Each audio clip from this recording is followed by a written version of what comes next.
Bitcoin changed money forever. It disintermediated central banks. It disintermediated all payment systems.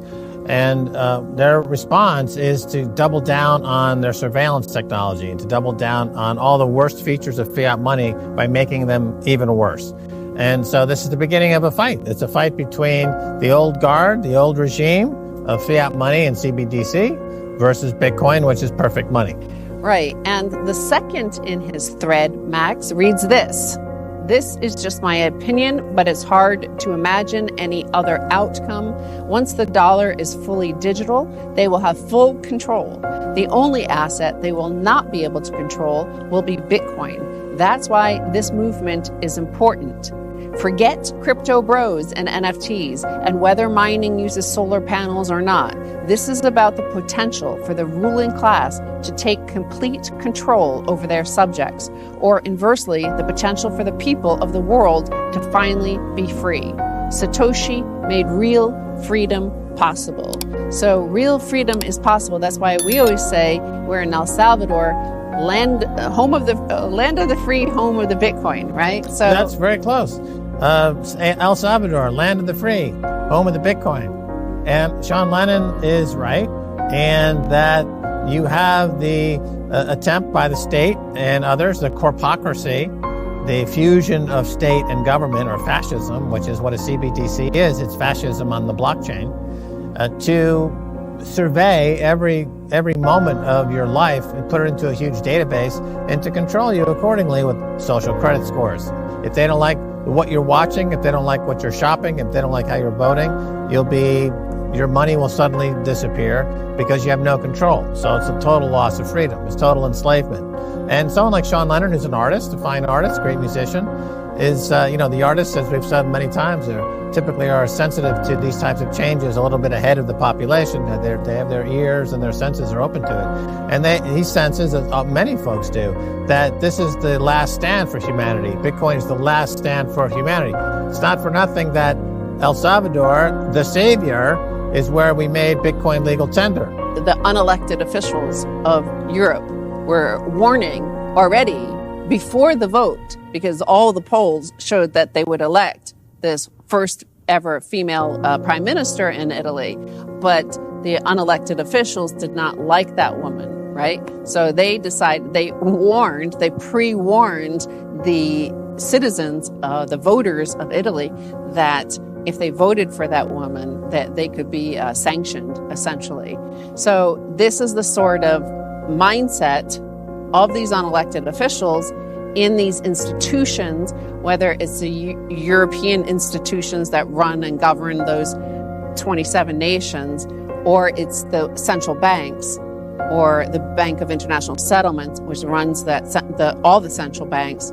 So their mindset is that we basically have a social credit score, and we have some choices that we offer you to make you feel free, when in fact you're not free. You can only select certain things. And if somehow some sort of person like this woman in Italy pops up through there, that we're going to punish you. And these are the same people, this is the same mindset that will control those central bank digital currencies. Everyone is a fascist. Everyone is a terrorist. So then what happens is, okay, Italy elects somebody who's completely out of left field, who's not part of the mainstream. And so when these same people, the New York Times, the Washington Post, start using words like Nazi, fascist, etc., everyone's like, you've already outworn your welcome with those words. I mean, you're going to have to think. That's the thing about the New York Times and Washington Post. They're going to have to think for the first time in 50 years about what they're saying, because the population is not happy and they have the wherewithal to eliminate them. Well, they have Bitcoin. The people have Bitcoin, and that's what they're choosing, and that's why the battle is there. That's what Sean Lennon is pointing out. It's going to be CBDCs versus Bitcoin. That's the last stand they have, because with Bitcoin, you have individual sovereignty and you have freedom, and they can't take it from you. And you could go wherever you want, including to come here to El Salvador, where we welcome people who are free and free-minded. So, Justin Amash, who was a former, politician in America was recently warning too about these CBDCs. And he said a digital currency administered by a massive central government is one of the most dangerous developments in history. Finance must be decoupled from the state and decentralized. When the state can turn off your ability to transact with a switch, it controls your whole existence. And so this isn't just theoretical. What Justin Amash was responding to was an actual tweet from the White House. And the White House tweeted this: "A digital dollar may seem far-fetched," they wrote, "but it is not beyond the realm of possibility." Today, the Biden-Harris administration published policy objectives and a technical analysis for a potential U.S. central bank digital currency. Well, that's why I've always said that Bitcoin is the non-violent form of the guillotine.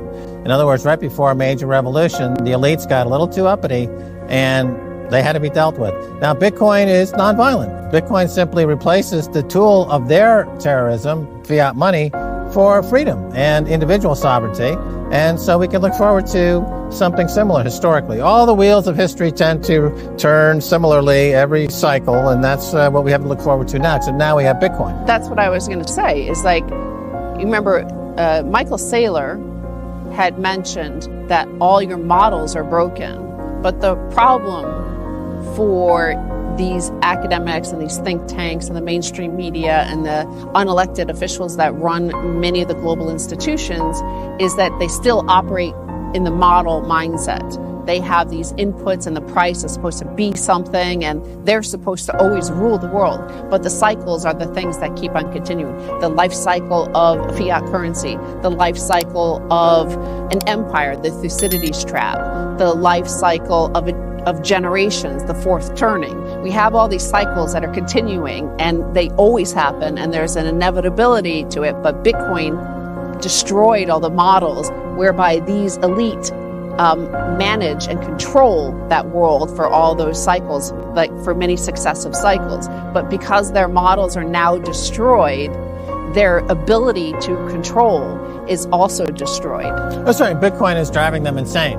So instead of beheading them, Bitcoin simply turns them into dribbling psychotic like the president of the United States, who appears to have no cognitive ability at all, thanks to Bitcoin.